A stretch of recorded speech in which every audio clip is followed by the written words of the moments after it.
এবারে রাজধানীর Gabtali bus terminal থেকে ঘরে ফেরা মানুষের খবর জানতে আমরা সরাসরি যুক্ত হচ্ছি সহকর্মী রেজন ফয়েজের সঙ্গে।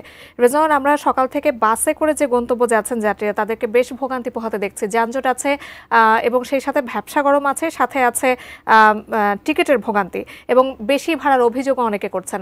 আপনার মাধ্যমে আসলে সেখানকার চিত্র জানতে চাচ্ছি। যাকে ধন্যবাদ। এই মুহূর্তে আমি গাবতলীতে আছি এবং গাবতলীতে এখনকার অবস্থা যদি বলি তাহলে যারা টিকিটের জন্য আসছেন বিভিন্ন জায়গায় যাবেন বলে তাদের মধ্যে একটা হাহাকার আমি লক্ষ্য করছি। হাহাকারটি হচ্ছে টিকিটের জন্য হাহাকার। আজকে যারা আমি ভিড় হয়তো আপনি দেখে মনে হবে না যে প্রচণ্ড ভিড়, কিন্তু সমস্যা হচ্ছে যে আজকে যারা গাবতলীতে গাড়ির একটা প্রচণ্ড অভাব দেখা গেছে। আজকে অনেকেই যারা আসছেন বিভিন্ন কাউন্টারে তারা যাচ্ছেন টিকিটের জন্য, কিন্তু বেশিরভাগ কাউন্টার থেকে কিন্তু বলা হচ্ছে যে টিকিট নাই।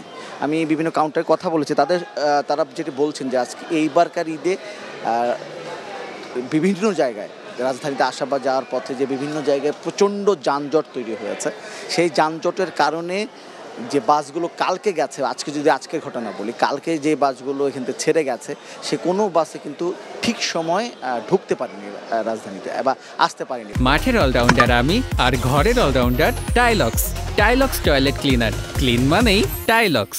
কখন আসবে এমন নিশ্চয়তা দেওয়া যাচ্ছে না। এই কারণে কিন্তু ঠিক কাউন্টারে আসলে কাউন্টারে যারা দায়িত্বে আছেন তারা ঠিক টিকিট দিতে সাহসও পাচ্ছেন না যে আসলে কখন গাড়ি আসবে। আপনি টিকিট একটা সময় অনুযায়ী টিকিট দিবেন, কিন্তু দেখা যাবে যে গাড়ি সেই সময় আসছে না, তখন দেখা যাবে যে একটা সমস্যা তৈরি হবে। এর জন্য তারা ঠিক টিকিটও এখনও দিচ্ছেন না। এই কারণে কিন্তু যারাই যে আসছেন যে যাবেন, আজকে যাবেন বলে এখানে আসছেন, বেশিরভাগ কাউন্টার থেকেই আসলে টিকিট পাওয়া যাচ্ছে না এবং কাউন্টারগুলো ফাঁকা। আমি কয়েকজনের সাথে কথা বলেছিলাম, তারা বলছেন যে আসলে বিভিন্ন জায়গায় প্রচণ্ড যানজট, প্রায় সব রাজধানী ঢোকা এবং বের হওয়ার প্রায় সবগুলো মোড়েই এলেঙ্গা বা বিভিন্ন, তাছাড়া অন্য যে পয়েন্টগুলো আছে ঢাকার বিভিন্ন ছাড়া দেশের বিভিন্ন পয়েন্টগুলোতে, সেই সব পয়েন্টগুলোতেও কিন্তু প্রচণ্ড যানজট।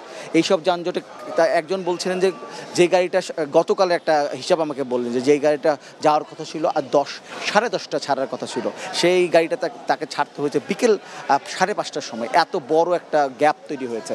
এই কারণে কিন্তু এখানে শিডিউল বিপর্যয় আমরা সবসময় ট্রেনে দেখে থাকি, এবার মনে হয় শিডিউল বিপর্যয় আমার এই গাবতলী যে বাসে আমার সেই বিপর্যয়ের কথাটা মনে পড়ছে। এবং এই কারণেই কিন্তু কাউন্টারগুলোতে থেকে তারা সাবধানতার কারণেই আপাতত এখন টিকিট দিচ্ছেন না। বেশিরভাগ জায়গায় গাড়ি না আসলে টিকিট দিচ্ছেন না। তারা বলছেন যে গাড়ি আসার পরে হয়তো টিকিট দিতে পারেন। এর মধ্যে প্রচুর যাত্রী এসছেন, তারা ফেরত যাচ্ছেন, অনেকে হতাশে বসে আছেন, অনেকে গাড়ি হয়তো টিকিট নিয়েছেন, গাড়ি এখনও আসেনি, তারা অপেক্ষা করছেন।